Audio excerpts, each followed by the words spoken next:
Bob Gates. We're always interested in Bob Gates, and now he's favored us with yet another book.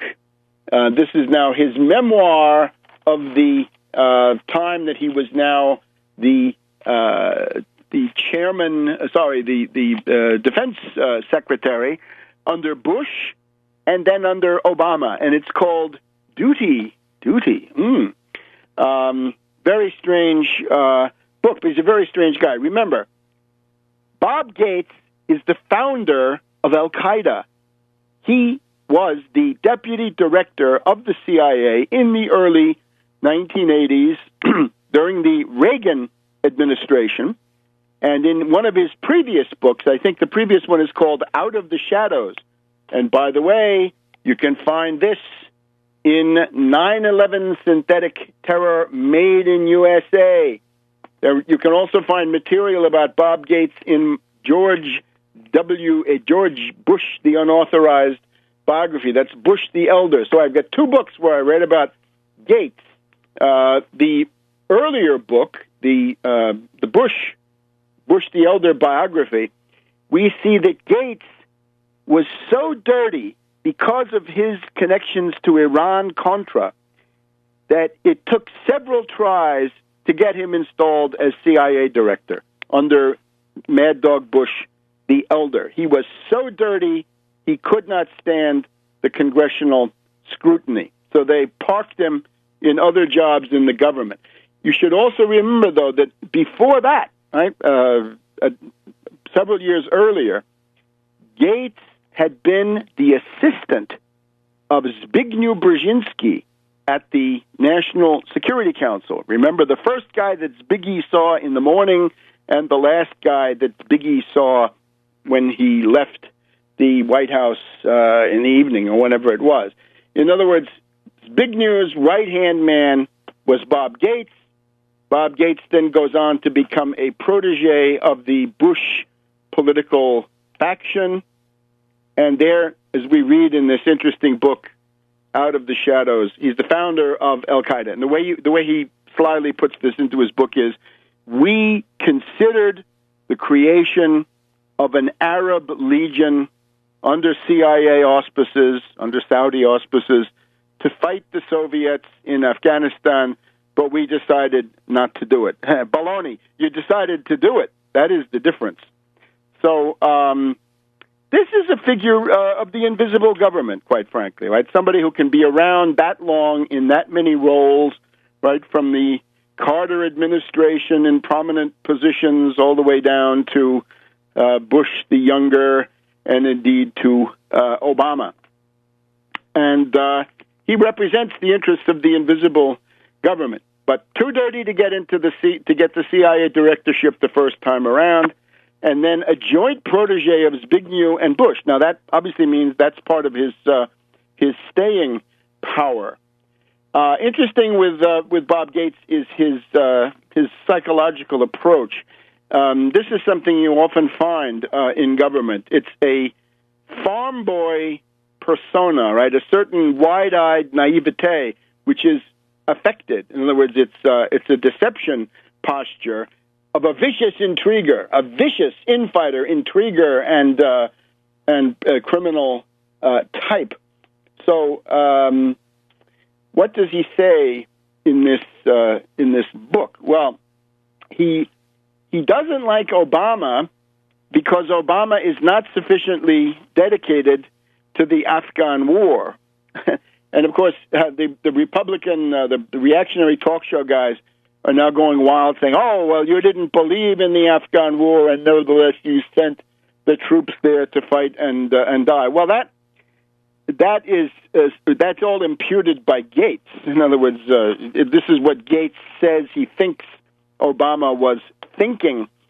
Maybe one of the interesting points is that as Secretary of Defense, Gates says his role was to manage the relation of the top generals at the Joint Chiefs of Staff and the Pentagon with Obama and the White House. And in this, it's clear that Gates considers himself finally the advocate of these military types. And this is very bad because, remember, what we've had in the past several years, it became obvious to the general public with Stanley McChrystal, right? His nasty comments, his staff or court, as we might say. The McChrystal crew were obviously, constantly insulting Obama, Biden, bite me. Remember this stuff? Stanley McChrystal, the stuff that got him fired. A clique, a network of subversive, insubordinate generals, in some cases putschists, generals who are ready for a putsch. And the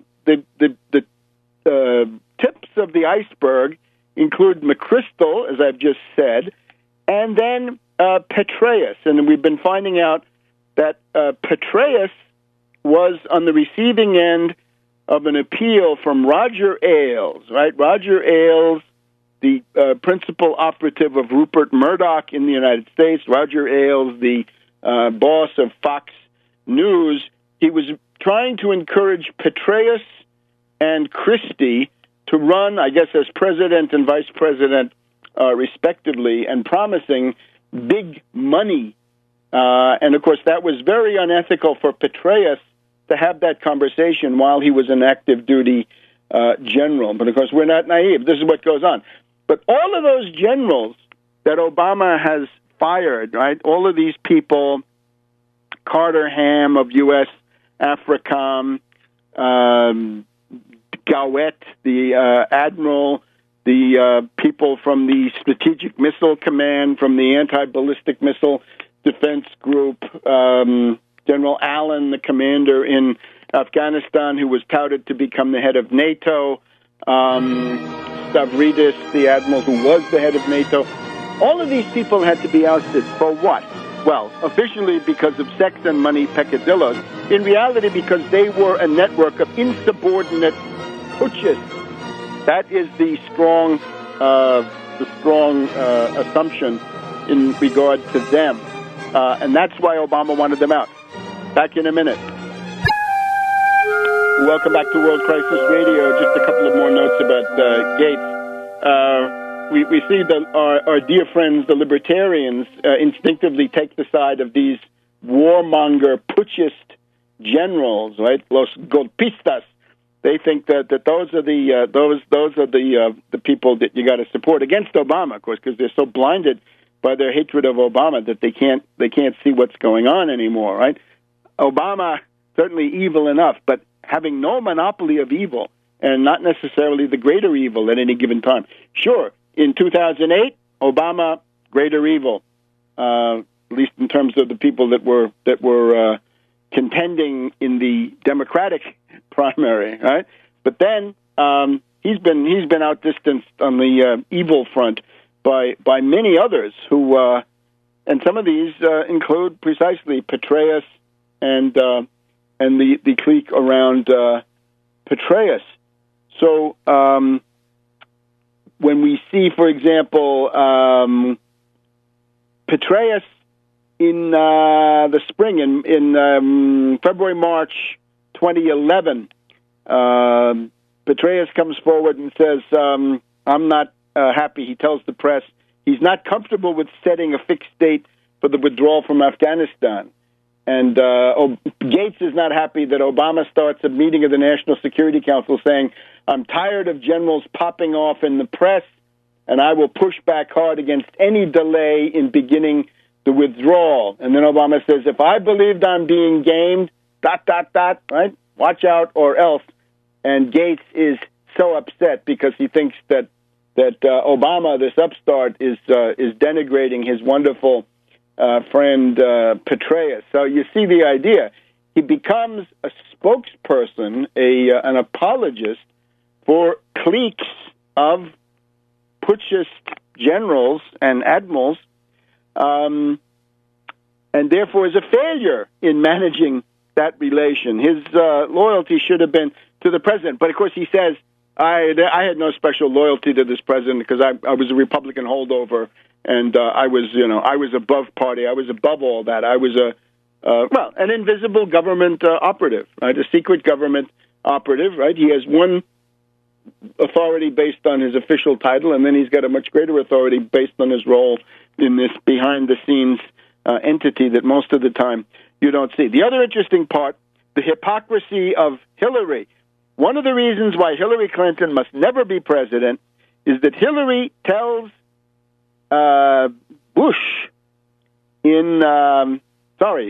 Hillary tells Obama during the time Obama's president that Hillary had been against the Iraq surge of Bush in 2007 because she was getting ready to fight Obama in the Iowa primary, the overtone being that Hillary actually supported the Bush-Iraq surge of 2007 with Petraeus. We're seeing the wonderful results of that in Fallujah and in Ramadi right now. But it means that Hillary Clinton is a real compulsive liar, and even worse than liar, she's a warmonger. She really wanted that surge, right? She doesn't understand anything. And remember, she's obviously internalized this idea that as time goes on, she's got to be the biggest warmonger in the room, because if she's not, she'll be accused of being a weak woman.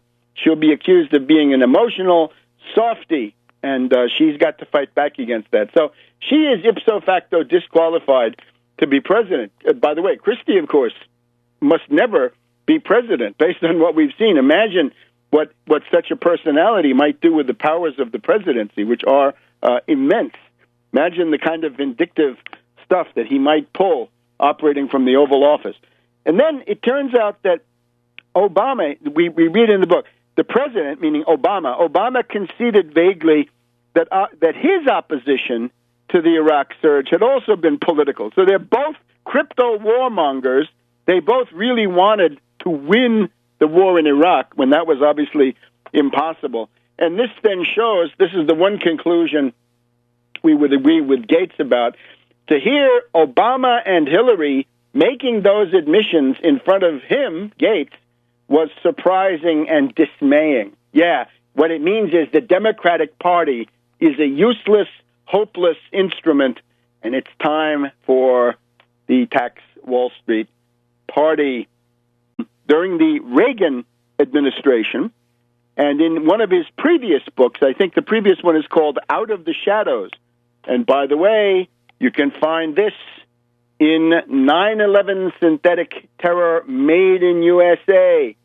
You can also find material about Bob Gates in George the Bob Gates. We're always interested in Bob Gates, and now he's favored us with yet another book. This is now his memoir of the time that he was now the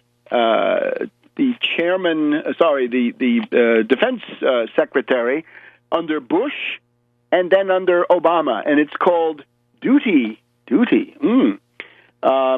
Very strange book, but he's a very strange guy. Remember, Bob Gates is the founder of al-Qaeda. He was the deputy director of the CIA in the early 1980s. George Bush, the unauthorized biography. That's Bush the Elder. So I've got two books where I read about Gates.